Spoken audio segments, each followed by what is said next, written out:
നമസ്കാരം. കേരളത്തിലെ ആദ്യത്തെ വനിതാ IPS ഓഫീസറാണ് ആർ ശ്രീലേഖ. ആദ്യമായി കേരളത്തിൽ DGP റാങ്കിലെത്തുന്ന വനിതയും ശ്രീലേഖ തന്നെ. റിട്ടയർ ചെയ്ത് സ്വസ്ഥമായി ജീവിക്കാൻ ആഗ്രഹിച്ച അവർ മോദിയോടുള്ള ഇഷ്ടം കൊണ്ട് രാജ്യത്തിന് വേണ്ടി തൻ്റെ സ്പെയർ ടൈമിൽ എന്തെങ്കിലും ചെയ്യാൻ കഴിഞ്ഞാൽ ആവട്ടെ എന്ന് കരുതി BJPയിൽ ചേർന്നു. BJP പോലൊരു രാഷ്ട്രീയ പാർട്ടിയിൽ ചേരുന്നവരുടെ അവസ്ഥ കേരളത്തിൽ അതിദയനീയമാണ്. രാഷ്ട്രീയ പാർട്ടിയിൽ ചേരുകയോ BJPയെ പിന്തുണയ്ക്കുകയോ ഒന്നും വേണ്ട. BJPയെയും സംഘപരിവാറിനെയും എതിർക്കാതിരുന്നാൽ തന്നെ ഈ നാട്ടിൽ ജീവിക്കാൻ പ്രയാസമാണ്. അപ്പോൾ പിന്നെ ശ്രീലേഖയുടെ കാര്യം പറയേണ്ടതുണ്ടോ? ശ്രീലേഖ തൊട്ടതിനും പിടിച്ചതിനുമെല്ലാം കുറ്റക്കാരിയായി മാറുന്നു. നിരന്തരം ശ്രീലേഖയ്ക്കെതിരെ വാർത്തകൾ വന്നുകൊണ്ടിരിക്കുന്നു നമ്മുടെ മാധ്യമങ്ങളിൽ. അതിൻ്റെ കാരണം BJP അനുഭാവി എന്നതിൽ നിന്ന് മാറി BJPയുടെ ഔദ്യോഗിക ഭാരവാഹിയാവുകയും തിരുവനന്തപുരം കോർപ്പറേഷനിൽ മത്സരിച്ച് ജയിക്കുകയും ചെയ്തു. ശ്രീലേഖ കോർപ്പറേഷനിൽ മത്സരിക്കാൻ ആഗ്രഹിച്ചിരുന്നില്ല എന്നതാണ് വാസ്തവം. ഒരു ജനപ്രതിനിധിയായി ജനങ്ങൾക്കിടയിലൂടെ നടക്കാനുള്ള സാവകാശവും ക്ഷമയുമൊന്നും ശ്രീലേഖയ്ക്കില്ല. റിട്ടയർ ചെയ്ത തൻ്റെ ജീവിതത്തിൽ മുഴുവൻ സമയവും പൊതുപ്രവർത്തനത്തിന് വേണ്ടി മാറ്റിവെക്കുന്നതിനെക്കുറിച്ച് ശ്രീലേഖ ചിന്തിച്ചിട്ടേയില്ല.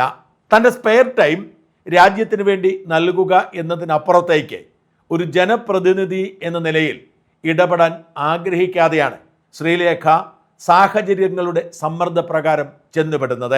ജയിച്ചാൽ തിരുവനന്തപുരം നഗരത്തിൻ്റെ മേയറാക്കും എന്ന് വാക്കുകൊടുത്തതുകൊണ്ടാണ് കോർപ്പറേഷൻ കൗൺസിലറായി മത്സരിച്ചത്. എന്നാൽ പിന്നീട് രാഷ്ട്രീയ സാഹചര്യം മാറി VV രാജേഷ് മേയറായി. അപ്പോൾ ശ്രീലേഖ അതൃപ്തയാണ്, അസ്വസ്ഥയാണ്, പാർട്ടി വിട്ടേക്കും എന്ന തരത്തിലായിരുന്നു മാധ്യമങ്ങളുടെ വാർത്ത. ശ്രീലേഖ അതൊക്കെ പൊളിച്ചെടുക്കുക മാത്രമല്ല, താൻ ശാസ്തമംഗലം വാർഡ് കൗൺസിലർ എന്ന നിലയിൽ സജീവമായി ഉണ്ടാകുമെന്ന് പറഞ്ഞു. വട്ടിയൂർക്കാവ് MLA പ്രശാന്ത് അനധികൃതമായി കൈവശപ്പെടുത്തിയിരിക്കുന്ന കോർപ്പറേഷൻ കൗൺസിലറുടെ മുറി ഒഴിയാൻ പറഞ്ഞതായിരുന്നു മറ്റൊരു വിവാദം. പിന്നീട് ശ്രീലേഖയായിരിക്കും വട്ടിയൂർക്കാവിലെ നിയമസഭാ സ്ഥാനാർത്ഥി എന്ന് പറഞ്ഞ് ചിലർ രംഗത്തെത്തി. ഇതെല്ലാം ശ്രീലേഖ നിഷേധിച്ചിട്ടും ആളുകൾ വിടാതെ പിന്തുടരുന്നു. ഡൽഹിയിലേക്ക് കോർപ്പറേഷൻ കൗൺസിലർമാർ പോയപ്പോൾ കൂടെ പോവാതിരുന്നതായിരുന്നു മാപ്രകൾക്ക് മറ്റൊരു വിരുന്ന്. അതിനൊടുവിലാണ് ഇന്നലെ മുതൽ മറ്റൊരു ബ്രേക്കിംഗ് ന്യൂസ് വരുന്നത്. ശ്രീലേഖയ്ക്കെതിരെ പോക്സോ കേസ് രജിസ്റ്റർ ചെയ്തിരിക്കുന്നു. ശ്രീലേഖ പെട്ടുപോയി, ജയിലിലാവും എന്ന തരത്തിൽ വാർത്തകൾ വരുന്നു. പോക്സോ കേസ് എന്ന് കേട്ടാൽ നമ്മളൊക്കെ ഞെട്ടിപ്പോകും. കുട്ടികളെ പീഡിപ്പിക്കുന്നവർക്കെതിരെയാണ് സാധാരണഗതിക്ക് പോക്സോ കേസ് എടുക്കുന്നത്. ശ്രീലേഖയ്ക്കെതിരെ പോക്സോ കേസ് എന്ന് പറഞ്ഞാൽ ശ്രീലേഖ ഏതെങ്കിലും കുട്ടികളെ പീഡിപ്പിച്ചിട്ടുണ്ടാവും എന്ന ഒരു ധ്വനിയാണ് ആ വാർത്തയുടെ ഭാഗമായി പടരുന്നത്. എന്നാൽ ലൈംഗികാപവാദ കേസിലെ ഇരകളുടെ പേര് വെളിപ്പെടുത്തി, അതും പ്രായപൂർത്തിയാകാത്ത ഇരകളുടെ പേര് വെളിപ്പെടുത്തി എന്നതിൻ്റെ പേരിൽ ശ്രീലേഖയ്ക്കെതിരെ കേസെടുത്തിരിക്കുന്നു എന്നാണ് വാർത്തകളിൽ കാണുന്നത്. അങ്ങനെ പേര് വെളിപ്പെടുത്തിയതിൻ്റെ പേരിൽ രാഹുൽ ഈശ്വർ 16 ദിവസം ജയിലിൽ കിടന്നതുകൊണ്ട് തന്നെ ശ്രീലേഖ ജയിലിലാവുമോ എന്ന് ആശങ്കപ്പെടുന്നവരും ആഹ്ലാദിക്കുന്നവരുമുണ്ട്. അതുകൊണ്ട് തന്നെ ചില ചോദ്യങ്ങൾ ബാക്കിയാകുന്നു. ശ്രീലേഖ പോക്സോ കേസിൽ പ്രതിയായോ? പോക്സോ കേസിൽ പ്രതിയാവാൻ ശ്രീലേഖ ചെയ്ത കുറ്റം എന്താണ്? പേര് വെളിപ്പെടുത്തിയ ശ്രീലേഖ, പോക്സോ കേസിൽ പ്രതിയായ ശ്രീലേഖ ജയിലിലാവുമോ? ശ്രീലേഖയെ കുരുക്കിയത് പിണറായിയും കമ്മി പോലീസുമാണോ? ഈ ചോദ്യങ്ങൾക്കുള്ള ഉത്തരം തേടലാണ് ഈ വീഡിയോ.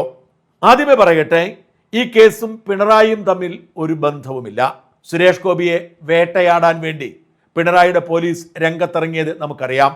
അത് ഒരു ഡീലിൻ്റെ പുറത്തായിരുന്നെന്നും ഇരപരിവേഷം സൃഷ്ടിച്ച് തൃശ്ശൂരിൽ വിജയിപ്പിച്ചെടുക്കാൻ BJP ദേശീയ നേതൃത്വവുമായി പിണറായി എത്തിയ ധാരണയുടെ പുറത്താണെന്നുമുള്ള ആരോപണം ഇപ്പോഴും അന്തരീക്ഷത്തിലുണ്ട്.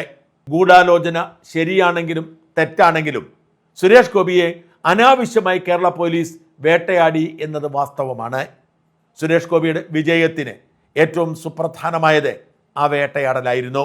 അതിനു തുല്യമാണ് ശ്രീലേഖയ്ക്കെതിരെയുള്ള വേട്ടയാടൽ എന്ന ആരോപണത്തിൽ എന്തെങ്കിലും കഴമ്പുണ്ടോ? ഇല്ല എന്നതാണ് ശരി. അതിന് കാരണം ഈ പോക്സോ കേസും പിണറായി വിജയനും തമ്മിൽ ഒരു ബന്ധവുമില്ല. Civil rights and social justice centre എന്ന പേരുള്ള ഒരു സന്നദ്ധ സംഘടനയും അതിൻ്റെ ജനറൽ സെക്രട്ടറിയായ R. ജയചന്ദ്രനുമാണ് ഇവിടെ പരാതിക്കാരെ. ഈ ആർ ജയചന്ദ്രൻ ആരാണെന്നോ ഈ സന്നദ്ധ സംഘടന എന്താണെന്നോ വ്യക്തമല്ല. ഈ സംഘടനയെക്കുറിച്ച് ഗൂഗിളിൽ തിരക്കിയിട്ട് അധികമൊന്നും കണ്ടെത്താനില്ല. ഈ സംഘടനയുടെ പേര് നമ്മൾ തിരക്കിയാൽ നമ്മൾ കാണുന്നത് ഈ വാർത്ത മാത്രമാണ്. ഇത്തരത്തിൽ ഒരുപാട് മനുഷ്യാവകാശ പൗരാവകാശ സംഘടനകൾ നമ്മുടെ നാട്ടിലുണ്ട്. അവർ പലർക്കെതിരെയും പരാതി കൊടുക്കാറുണ്ട്. ഇവയിൽ ചിലതൊക്കെ ജെനുവിൻ സംഘടനകളാണെങ്കിൽ ചിലരൊക്കെ ചിലർക്കെതിരെ കൊട്ടേഷൻ നടപ്പിലാക്കാൻ വേണ്ടി ഉന്നതർക്ക് വേണ്ടി പ്രവർത്തിക്കുന്നതാണ്. ഈ സംഘടനയും ഈ വ്യക്തിയും അതിൽ ഏതു കൂട്ടത്തിൽപ്പെടും എന്നതിനെക്കുറിച്ച് മുൻധാരണകളൊന്നും എനിക്കില്ല. എന്തായാലും ഈ സംഘടന ആർ ശ്രീലേഖയ്ക്കെതിരെ ഒരു പരാതി കൊടുക്കുന്നു തിരുവനന്തപുരം മ്യൂസിയം പോലീസ് സ്റ്റേഷനിലും സിറ്റി പോലീസ് കമ്മീഷണർക്കും. ശ്രീലേഖ തൻ്റെ വീഡിയോകളിലൂടെ പല അതിജീവിതകളുടെയും പേര് വെളിപ്പെടുത്തി. പെരുമ്പാവൂർ പീഡന കൊലപാതക കേസിലെ ഇരയുടെ പേര് വെളിപ്പെടുത്തി. കവിയൂർ കിളിരൂർ കേസിലെ ഇരകളുടെ പേര് വെളിപ്പെടുത്തി. ഡൽഹി നിർഭയ കേസിലെ ഇരയുടെ പേര് വെളിപ്പെടുത്തി എന്ന് പറഞ്ഞുകൊണ്ടാണ് പരാതി. നമ്മുടെ നാട്ടിലെ നിയമമനുസരിച്ച് മരിച്ചാലും ലൈംഗികാപവാദ കേസിലെ ഇരകളുടെ പേര് അവരുടെ പൂർണ്ണ സമ്മതമില്ലാതെ വെളിപ്പെടുത്താൻ പാടില്ല. എന്നാൽ നമ്മുടെ നാട്ടിൽ പലപ്പോഴും അത് ലംഘിക്കപ്പെടാറുണ്ട്. പെരുമ്പാവൂർ നിയമവിദ്യാർത്ഥിനിയുടെ കൊലപാതകവുമായി ബന്ധപ്പെട്ട് പലതവണ നമ്മുടെ മാധ്യമങ്ങളും വ്യക്തികളും നേതാക്കളുമൊക്കെ പേര് വെളിപ്പെടുത്തിയിട്ടുണ്ട് എന്നത് വാസ്തവമാണ്. ഇങ്ങനെ വെളിപ്പെടുത്തരുത് എന്ന് ശ്രീലേഖയ്ക്ക് അറിയാം. എന്നിട്ടും ശ്രീലേഖ വെളിപ്പെടുത്തിയത് ഗുരുതരമായ കുറ്റകൃത്യമാണ് എന്ന് പറഞ്ഞായിരുന്നു ജയചന്ദ്രൻ്റെ പരാതി. പോലീസ് കേസെടുത്തില്ല. അങ്ങനെ നമ്മൾ ഒരാൾക്കെതിരെ കേസ് കൊടുത്തിട്ട് പോലീസ് കേസെടുക്കുന്നില്ലെങ്കിൽ ഏതെങ്കിലും ഒരു മജിസ്ട്രേറ്റ് കോടതിയെ സമീപിച്ച് CMP ഇടാൻ ഇപ്പോൾ ചട്ടമുണ്ട്. അങ്ങനെ ഒരു പരാതി ഇട്ടാൽ കോടതി കേസെടുക്കാൻ പറയും. പോലീസ് അപ്പോൾ തന്നെ FIR ഇടണം. ഇതാണ് ശ്രീലേഖയുടെ കാര്യത്തിലും സംഭവിച്ചത്. പോലീസ് അന്വേഷിച്ച് കേസ് നിലനിൽക്കുകയില്ലെങ്കിൽ ഇത് പറഞ്ഞ് കോടതിയിൽ റിപ്പോർട്ട് കൊടുത്ത് റഫർ ചെയ്യാം. ഇനി അതല്ല കേസ് നിലനിൽക്കുമെങ്കിൽ അന്വേഷണവുമായി മുമ്പോട്ട് പോവാം. അതുകൊണ്ട് തന്നെ ഈ കേസിൽ പിണറായിക്കോ ഇടതുമുന്നണിക്കോ എന്തെങ്കിലും റോളുണ്ടെന്നോ ഇതൊരു വിച്ച് ഹണ്ടാണെന്നോ ആരോപിക്കുന്നതിൽ അർത്ഥമില്ല. ഇനി ഇങ്ങനൊരു കേസിൽ പ്രതിയായാൽ ശ്രീലേഖ ജയിലിലാവുമോ എന്ന ചോദ്യമാണ് പ്രധാനപ്പെട്ടത്. രാഹുൽ മാങ്കൂട്ടവുമായി ബന്ധപ്പെട്ട ലൈംഗികാപവാദ കേസിലെ ഇരയുടെ ഐഡന്റിറ്റി വെളിപ്പെടുത്തി എന്ന് പറഞ്ഞ് രാഹുൽ ഈശ്വറെ ജയിലിൽ അടച്ചതുകൊണ്ടാണ് ഈ ചോദ്യമുണ്ടാവുന്നത്.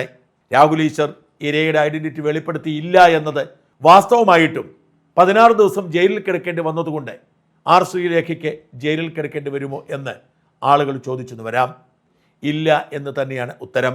രാഹുലിനെ അറസ്റ്റ് ചെയ്തതും ജയിലിലടച്ചതും ഇരയുടെ പേര് വെളിപ്പെടുത്തിയതിനല്ല, ഇരയെ അപമാനിച്ചു എന്നാരോപിച്ചു, ഇരയെ അശ്ലീലമായി ചിത്രീകരിച്ചു എന്ന് ആരോപിച്ചുമാണ്.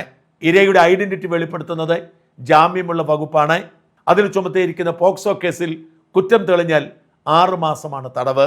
അതുകൊണ്ട് തന്നെ ഈ കേസിൻ്റെ പേരിൽ ശ്രീലേഖയെ ചോദ്യം ചെയ്യാൻ പോലുമുള്ള സാധ്യതയില്ല. കോടതി പറഞ്ഞു കേസെടുത്തു എന്നതിനപ്പുറത്തേക്ക് ഇതിന് പ്രാധാന്യമൊന്നുമില്ല. അല്ലെങ്കിൽ ഇവിടുത്തെ പ്രതി ഷാജൻസ്കറി ആയിരിക്കണം. അങ്ങനെയെങ്കിൽ പോലീസ് ധൃതി പിടിച്ച് ചോദ്യം ചെയ്യുകയും ജാമ്യമില്ലാത്തൊരു വകുപ്പ് കൂടി ചുമത്തി അറസ്റ്റ് ചെയ്ത് ജയിലിലടയ്ക്കാൻ നീക്കം നടത്തുകയും ചെയ്യും. മുൻ DGP കൂടിയായ ശ്രീലേഖയോടെ ആ പണിക്കിറങ്ങാനുള്ള ധൈര്യം കേരള പോലീസിനില്ല എന്നതാണ് വാസ്തവം. അതുകൊണ്ട് തന്നെ ശ്രീലേഖ ഇക്കാര്യത്തിൽ ഭയപ്പെടേണ്ടതോ ആശങ്കപ്പെടേണ്ടതോ ആയി ഒന്നുമില്ല. ശ്രീലേഖയുടെ വീട്ടിലെത്തി സ്റ്റേറ്റ്മെൻ്റ് എടുത്ത് കേസ് നിലനിൽക്കില്ല എന്ന് പറഞ്ഞ് പോലീസ് റിപ്പോർട്ട് കൊടുക്കാനാണ് സാധ്യത. എന്തായാലും ഒരു കാര്യം പറയാം, ശ്രീലേഖ തൊട്ടതും പിടിച്ചതുമെല്ലാം എപ്പോഴും വിവാദമാണ്. ഇങ്ങനെ വാർത്തകളിൽ നിറഞ്ഞു നിൽക്കാനായിരിക്കും BJPയിൽ തുടരുന്നിടത്തോളം കാലം ശ്രീലേഖയുടെ വിധി. നിയമസഭാ തെരഞ്ഞെടുപ്പിൽ വട്ടിയൂർക്കാവിലെ സ്ഥാനാർത്ഥിയാണ് എന്ന് ശ്രീലേഖ നിഷേധിച്ചിട്ടും നമ്മുടെ മാപ്രകൾ എഴുതിക്കൊണ്ടിരിക്കുന്നത് അതുകൊണ്ടാണ്. ഈ കേസിനെ കുറിച്ച് ശ്രീലേഖ പറഞ്ഞതുകൂടി കേൾക്കുക. ഈ കേസ് വന്നിരിക്കുന്നതില് ഞാൻ അറിഞ്ഞത് 2020-ലോ 2021-ലോ സസ്നേഹം ശ്രീലേഖ എന്ന ചാനലിൽ ഞാൻ ചെയ്ത വീഡിയോയില് ഒരു പ്രായപൂർത്തിയാകാത്ത പെൺകുട്ടിയുടെ പേര്, പീഡനത്തിനിരയായി മരണപ്പെട്ട പെൺകുട്ടിയുടെ പേര് വെളിപ്പെടുത്തി എന്നാണ് പറഞ്ഞിരിക്കുന്നത്. ആ കുട്ടി ഇപ്പൊ കിളിരൂർ കേസാണ് പറഞ്ഞിരിക്കുന്നതെന്നാണ് അറിഞ്ഞത്. ആ കേസ് ഞാൻ നേതൃത്വം നൽകിയ ടീമാണ് അന്വേഷിച്ചത്. അതിലെ എല്ലാ പ്രതികളെയും ശിക്ഷിക്കുകയും ചെയ്തു. കേരള പോലീസ് അന്വേഷിച്ച് പിന്നീട് CBIക്ക് കൈമാറിയ കേസാണ്. ആ കേസിലെ പെൺകുട്ടി നമ്മുടെ FIR-നകത്ത് മൈനർ എന്നാണ് എഴുതിയിരുന്നതെങ്കിലും അന്വേഷണത്തിലെ ഈ കുട്ടിക്ക് പ്രായപൂർത്തിയായതാണ് എന്ന് വെളിവായിട്ടുണ്ട്. ആ കുട്ടി മരണപ്പെടുമ്പോൾ അതിന്റെ പ്രായം 2003-ലാണെന്നാണ് എന്റെ ഓർമ്മ. 2002-ല് രജിസ്റ്റർ ചെയ്ത കേസ് 2003-ല് പെൺകുഞ്ഞ് മരിച്ചുപോയി. അപ്പോൾ അതിന്റെ പ്രായം 20 അടുപ്പിച്ചിട്ടുണ്ടായിരുന്നു. അപ്പോൾ വളരെ ചെറിയ കുട്ടിയായതുകൊണ്ടായിരിക്കും അങ്ങനെ ഒരു ധാരണ പൊതുവെ വന്നത്.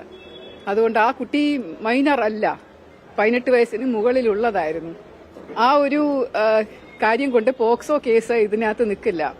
അപ്പൊ പോക്സോ കേസ് നിൽക്കില്ല എന്നുള്ള കാര്യം പോലീസ് ഒന്ന് അന്വേഷിച്ചാൽ മനസ്സിലാവും. കാരണം ഇതിപ്പോ ഒരു അഡ്വക്കേറ്റ് കൊടുത്തിരിക്കുന്ന ഒരു ഹ്യൂമൻ റൈറ്റ്സ് സിവിൽ റൈറ്റ്സ് ഫോറത്തിന്റെയോ മറ്റോ ഒരു അഡ്വക്കേറ്റ് ആണ്. അദ്ദേഹം കൊടുത്തിരിക്കുന്ന കേസ് ഇപ്പോഴാണ്. അത് വ്യക്തി ഹത്യ നടത്താൻ വേണ്ടി ഇപ്പോൾ ഞാൻ രാഷ്ട്രീയത്തിൽ കയറിയപ്പോൾ മുതൽ എനിക്കെതിരെ ഇതുപോലെയുള്ള പരാമർശങ്ങൾ, വിമർശനങ്ങൾ, വ്യക്തിഹത്യകളൊക്കെ നടന്നുകൊണ്ടിരിക്കുകയാണല്ലോ. അപ്പോൾ ഇപ്പോ പ്രത്യേകിച്ചും ഇലക്ഷൻ അടുത്ത് വന്നുകൊണ്ടിരിക്കുമ്പോൾ ഇതുപോലെ വീണ്ടും വേണം കുത്തിപ്പൊക്കാൻ വേണ്ടി കൊടുത്തതാണെന്നാണ് എനിക്ക് തോന്നുന്നത്.